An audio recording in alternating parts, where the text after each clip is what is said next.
मने प्रणतः क्लेशनाशाय गोविन्दाय नमो नमः। वसुदेवं सुतं देवं कंसचारुणमर्दनं देवकी परमानन्दं कृष्णं वन्दे जगद्गुरुं सच्चिदानन्दरूपाय विश्वोत्पत्त्यादिहेतवे तापत्रयविनाशाय श्रीकृष्णाय वयं नमः। कृष्णाय वासुदेवाय हरये परमात्मने प्रणतः क्लेशनाशाय गोविन्दाय नमो नमः। ओम नारायणं नमस्कृतं नरं चैव नरोत्तमं देवीं सरस्वतीं व्यासं ततो जयमुदीरयेत्। लक्ष्मी नारायण भगवान की जय, यमराज जी महाराज की जय, यमुना मैया की जय, राधा दामोदर भगवान की जय, लक्ष्मी मैया की जय, तुलसी मैया की जय, हरिग्राम भगवान की हरिग्राम भगवान की जय। चलो अब क्या हुआ, आज यमदित्या यमदित्या यमदित्या का मतलब होता है यमराज का द्वितीया। ये सूर्य का, जब सूर्य भगवान की दो पत्नियां थी, ठीक है जी, उनके संतान हुए।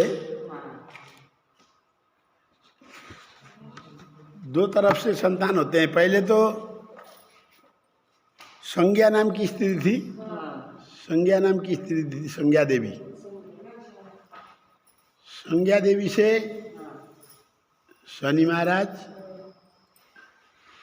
और क्या बोलते हैं यमराज जी, और उसके बाद यमुना जी, ये पैदा हुए हैं। ठीक है, नहीं शनि नहीं, ये क्या बोलते हैं यमराज और यमुना जी पैदा हुए हैं।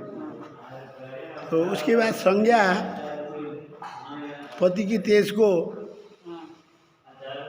सूर्य की तेज को सहन नहीं कर पाई, तो दो संतान होने के बाद कमजोर हो गई।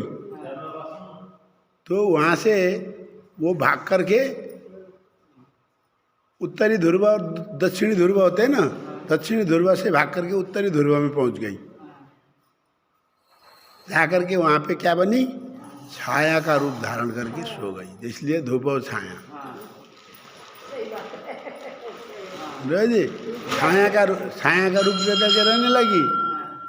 जब सूर्यदेव उनकी खोजी में निकले तो छाया को देख करके बहुत सुंदरता लगी, फिर प्यार हो गया उनसे। जाकर के उन्होंने प्रस्ताव रखा कि चलो मेरी पत्नी पता नहीं कहाँ खो गई, ब्याह कर लेते हैं।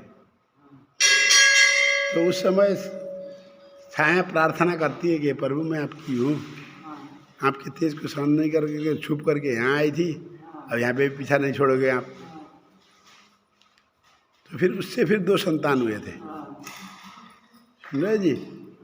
इसमें एक शनि जी महाराज हुए थे, एक का नाम पता नहीं क्या है, भूल गया मैं, आ जाएगा। ठीक है, इस प्रकार आज यमदित्या है। यमदित्या का मतलब हो गया यमराज की द्वितीया। यमराज जी की द्वितीया कैसे कहेंगे हम इसको, उसकी पुरातन कहानी सुनाता हूँ। देखो, जब जमुना जी और यमराज जी जो है भाई बहन हो गए, तो जमुना जी गई भगवान विष्णु के पास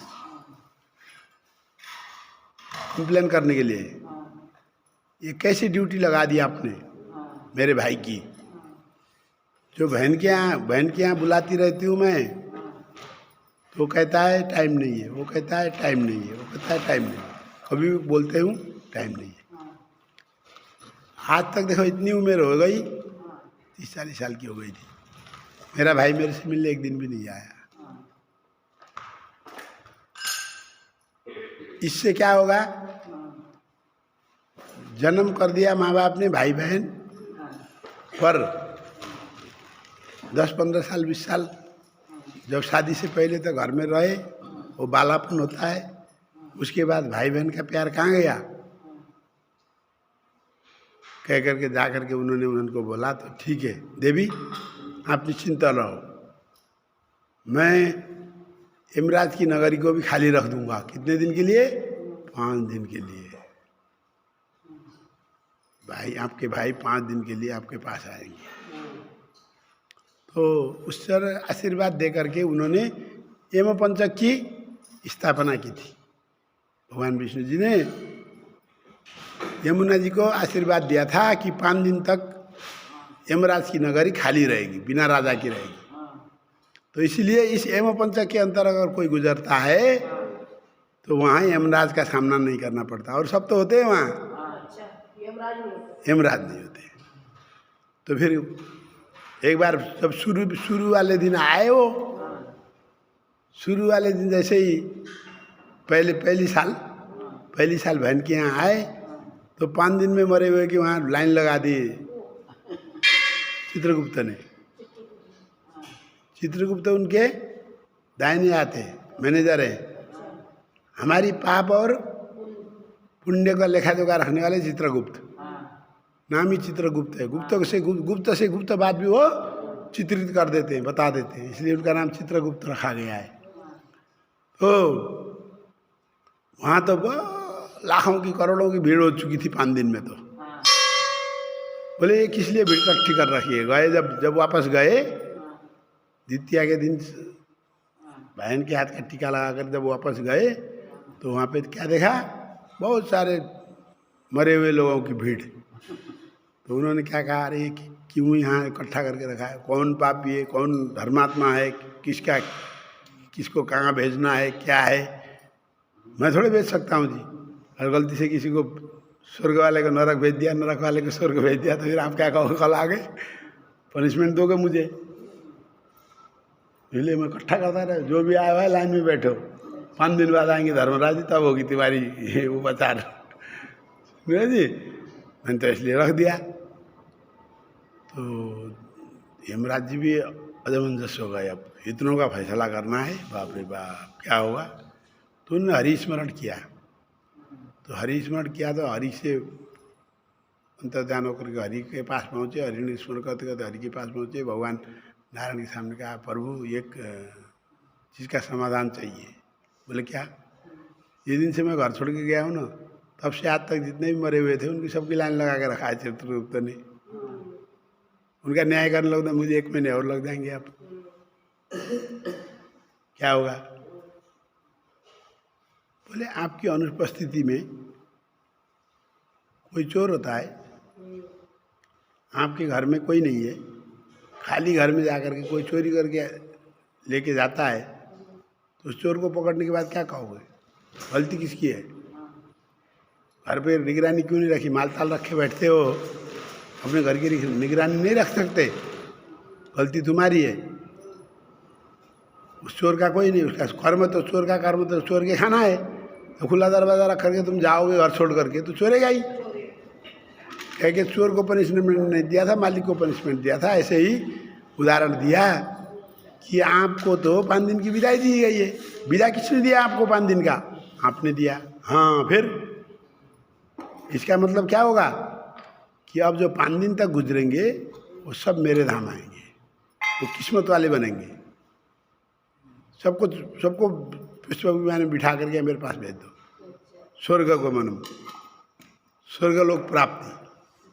इसलिए यमराज त्रयोदशी से लेकर के भैया दूज तक का जो 5 दिन का त्यौहार क्या होता है, 5 दिन का त्यौहार क्या होता है, यमपंचक कहलाता है। यमपंचक में जो भी गुजरता है वह कहाँ जाता है, स्वर्गलोक में जाता है। ये तो दूसरी कहानी हो गई।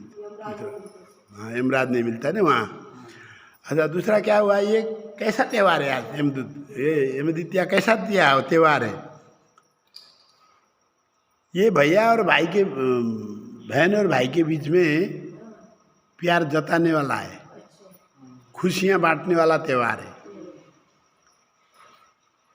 कई बहनें थोड़ी सी दूरी में भाई रहता है फिर भी नहीं जाती, अरे यहाँ मेरे घर कौन संभाल देगा, काम कौन कर देगा, भाई पड़ा रहे, ऐसे बोलती है।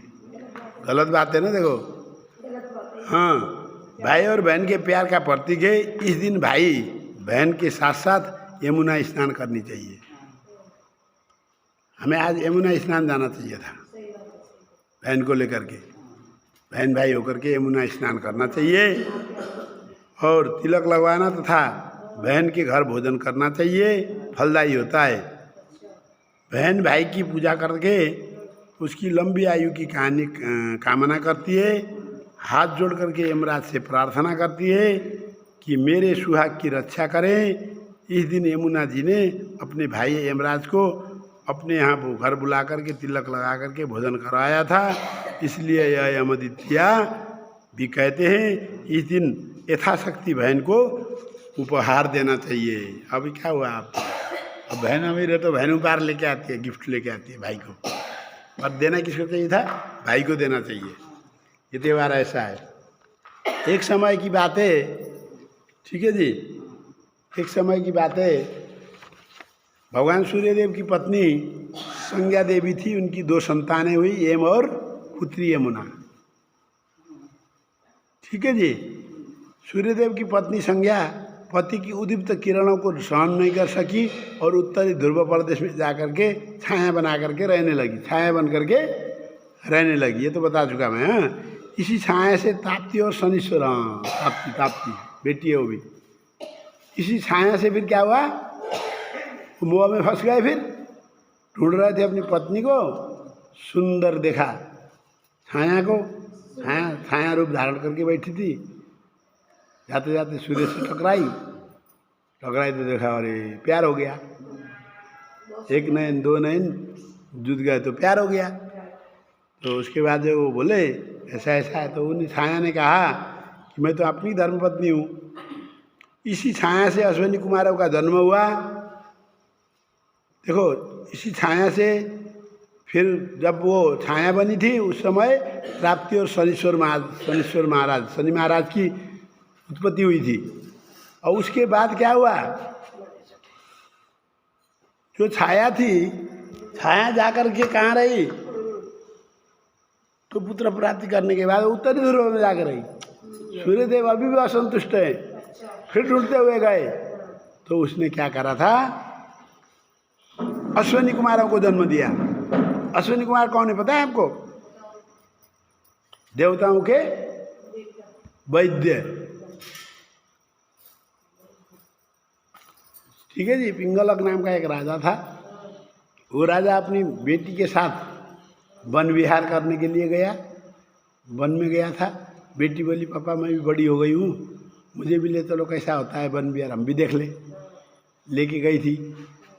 अब राजा हिरण के पीछे भाग गया, सैनिक लोग भी, अब कोई राजा के पीछे, कोई इधर घर जब बनता है ना तो तंबू लगा करके बैठता है ना राजा, जब मंदिर जंगल में जाके भी तो तंबू लगा कर पूरा अपना साम्राज्य खड़ा करके बैठता है ना। तो उसकी बेटी सहेलियों को लेकर के घूमने निकल गई वो जंगल में आसपास में, ज़्यादा दूर तो कहाँ डर होता है बाघ भालू का। उन्हें एक पेड़ के नीचे वो देखी, दीमक नहीं होता, दीमक, हाँ दीमक मिट्टी उठाता है, दीमक मिट्टी उठाता है। मिट्टी उठा कर पूरा, एक ऋषि तपस्या कर रहे थे, ठीक है जी, ऋषि तपस्या कर रहे थे, मिट्टी से पूरा उसके शरीर को दीमक ने खा लिया था और मिट्टी भर गया था। हाँ, सिर्फ यहाँ पे ये 2 आँखें चमक रही थी, आँखें चमक रही थी। वो एक वो नहीं होती सीख एक सीख लेकर के उसने आँख में दबाया, क्या चीज़ है कह के उस राजकुमारी ने, उस ऋषि की आँख फूट गए और वहाँ से जो है रक्तधारा निकली। समझे जी, हाँ रक्तधारा निकली। तो रक्तधारा निकली तो भाग पड़ी, भाग गई, भाई राम अनर्थ हो गया। हाँ, अब ऋषि को हानि पहुंचाने के कारण क्या हुआ, उधर राजा के साम्राज्य में राजा आया, अब तो सब इकट्ठे हुआ है ना, खाने का टाइम हो गया, दोपहर में आए होंगे, कैसे हुआ, शिकार करके आया, तो सबकी पेशाब की नलियाँ बंद हो गई। सैनिक, राजा, पत्नी हो गया, बेटी पत्नी, सबकी मतलब सहेलियाँ जो भी आ रही, सबका जो है पेशाब की नली बंद हो गई, सब तड़पने लगे, हाहाकार मच गया, स्वर्ग में हाहाकार। राजा बहुत धर्मात्मा था, प्रजा को पुत्रवत्सल होकर के प्रार्थना वो करता था, शासन करता था। और उसके बाद अब क्या करें, तो ज्ञानी ध्यानी होते हैं ना, कौन होते हैं उसको बोलते, क्या बोलते हैं, राजपुरोहित। राजा तुरंत पुरोहित के पास पहुंचा। पुरोहित भी साथ में होते हैं, 2-4 दिन के लिए राजा जहाँ ठहरने जाता है, पुरोहित भी साथ में जाते हैं, पूरा साम्राज्य जाता है उनका। पुरोहित त्रिकालदर्शी थे, उन्होंने देखा हरे हरे हरे हरे अनर्थ हो गया महाराज, अनर्थ हो गया। कैसे? अब महाराज ने क्या प्रार्थना की थी, मैंने तो इतना बड़ा कोई पाप करा नहीं है, हमारे साम्राज्य में मैंने सबसे पूछा कोई गौ हत्या ब्रह्म हत्या जैसा किसी ने पाप किया है क्या, पूछा तो किसी ने कुछ बताया नहीं है। बेटी से भी पूछा था, बेटी तुमने कोई गलती तो नहीं करी थी? बोली पापा नहीं, हम तो ऐसे ही खेल रहे थे बस। और बच्चे को क्या पता कि वहाँ से कर दिया तो छेद आ गया, पेड़ का छेद, पेड़ में से पानी आ रहा होगा, सोची उसने तो। हाँ? और ज्ञानी थोड़े थी वो, समझ में आई ना। तो उसके बाद क्या हुआ, जब राजपुरोहित बोले ये तो ऐसी ऐसी घटना हुई है, जाओ जा करके, वहाँ दरिद्र ऋषि तपस्या कर रहे थे, उस ऋषि के पास जा करके आप क्षमा मांगो। जा करके क्षमा मांगा तो उसने क्या कहा ऋषि ने, अब मैं अंधा हो गया हूँ, मैं अब अंधा हो गया, मैं कैसे चलूँगा, कैसे बना के खाऊंगा, अंधा आदमी कैसे देखेगा।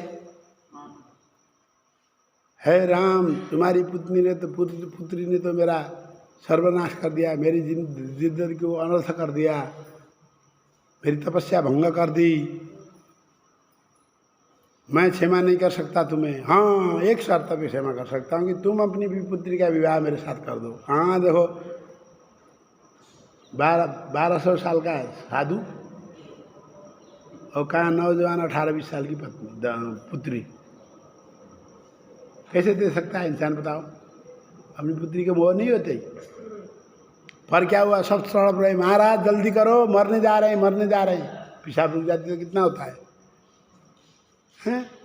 महाराज जल्दी करो, मरे जा रहे हैं, जल्दी करो, कुछ समाधान निकालो, आप हमारे राजा हो। तो उसने फिर बेटी को समझाया, बेटी क्या करें, मैं तो असमस्या में पड़ गया, प्रजा मर रही है, मैं तड़प रहा हूँ, तू तड़प रही है। तो बेटी ने कहा, पिताजी मेरा कर्म ही ऐसा था, कोई बात नहीं,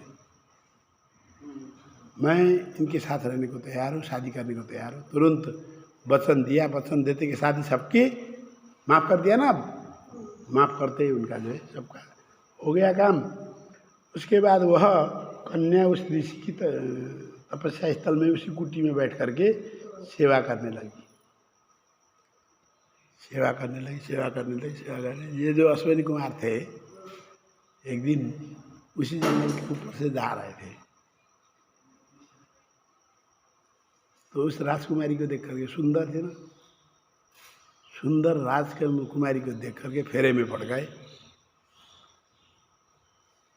एक दूसरे को कह रहे हैं, अश्विनी कुमार, बड़े भाई छोटे भाई कह रहे हैं, देख भाई, देख कुछ देखा तूने?